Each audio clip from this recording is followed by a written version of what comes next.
Hopes have all but vanished in Rotterdam tonight. They've lost 2-0 to Holland, but not without some controversy. Ronald Koeman scored Holland's first goal, but England felt he should have been sent off 5 minutes before that for a professional foul.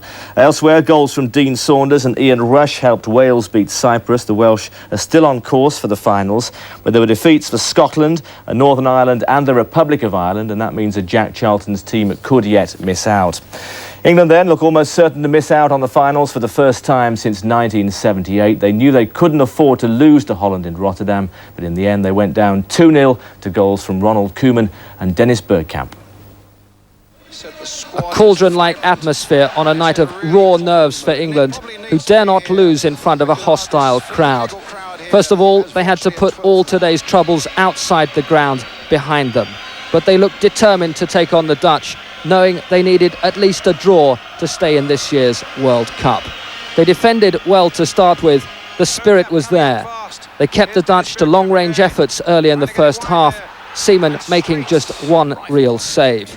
And then they created two great chances of their own. D'Arrigo hitting the post from the free kick, and Tony Adams getting forward shortly afterwards seemed to do absolutely everything right, but was denied by a Dutch foot on the line.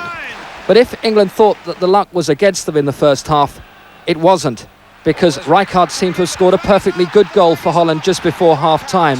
That one was adjudged to be offside. He didn't seem to drift forward too much. And then in the second half, two incidents involving the Dutch captain, Ronald Koeman. First of all, he was adjudged to have pulled down David Platt outside the area, not inside as England thought. They thought he was lucky to stay on the pitch. He stayed there though, and he put Holland ahead shortly afterwards. England's cruel luck throughout this campaign seemed to have followed them. It made matters worse when Merson hit the inside of the post when the ball did everything but cross the line. They couldn't quite believe it. They couldn't believe it either when Bergkamp buried a second with Seaman scrambling across the goal to let it inside the far post, and that was just about it for England. And for Graham Taylor, who knows that today's defeat not only means England won't be travelling to the World Cup, he surely will now be out of a job.